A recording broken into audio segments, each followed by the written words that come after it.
I was literally the whole time looking through every single person being like, who is it? Yeah. Who is it? Who is it? And that reveal Yeah. is perfect because I almost forgot about him. Yeah.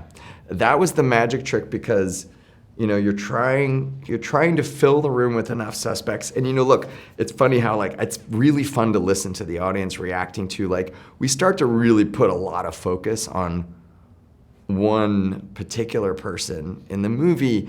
And what's funny about it is that because we do that, people initially cancel that person out, but then they double back to them because they're like, oh, they're tricking us on purpose. And so, like, it's so funny how audiences are so savvy, you know, when it comes to sort of like cinematic language and sort of how we play with them narratively. And so they're always trying to sort of get ahead of it.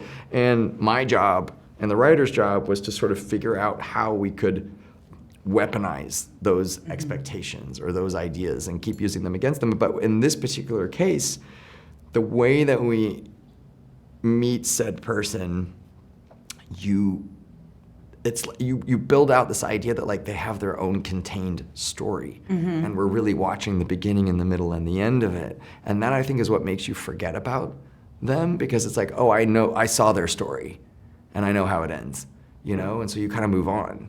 Which she even talked about. She's like, yeah. oh, we both met over here. Yeah. Like, there was a whole thing. And so everybody kind of was like, oh, you know, that person's done. But yeah, it's funny because you never know how things are gonna actually pan out. Like, you have your gut feeling about it, and you get obviously feedback from people when they read a script, but I didn't really know if that was gonna work until we did our first test screening of the movie. And then I heard the room audibly react to it, and then I was like, yes, I've never been so happy in my entire life. Yeah, I mean, I was shocked. I was like, oh my gosh, that guy. I forgot all about this man. Totally. It's so good. Yeah. As a parent, too, though, this is, like, terrifying. Absolutely. Because, you know, it feels like something that could actually happen, number one. Yeah. But then a lot of the stuff, especially at the end of the third act, is I thought you killed the kid for a second. And I was like, please tell me. I had an even darker version of that we didn't end up doing because everybody was like, it's too far. And I was like, oh, come on, it's such a great idea. I had the idea. So this is also spoiler territory. Yes, I'll hold it. Yeah. But, Jen says hide under the bed. And what I did is that when the killer shoots the bed, all of a sudden, blood comes out from under the bed. It comes pouring out. And when we get back to the reveal that where he is, I was cutting back to the room and you realize that he shot a bottle of paint. Oh, no. And that's what came running out. But I was like, it's so good. And everybody was just like, you can't do that. Like, the audience is just gonna be too upset. Even if it's just for a short period of time, like, you can't recover from it.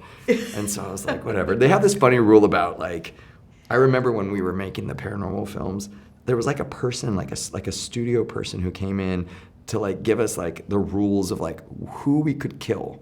And there was, like, an order of, like, you can kill a cat, but not a dog.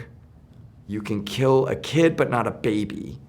Like, it was, like, all these fucked up rules. And I was like, who's been analyzing this in the first place? And then, of course, Ari Aster shows up. Is like, I'm going to get rid of all these rules and I don't give a fuck. I'm going to do it and I don't care. But, yeah, it's just... Yeah. There it is. Almost got blood, but... I mean, even without the blood, I started to tear up. I was like, oh no, that kid totally just died. Yeah. Like, and people at South by were like... Yeah, it's dark. It's dark. Yeah. But that's what I love about it.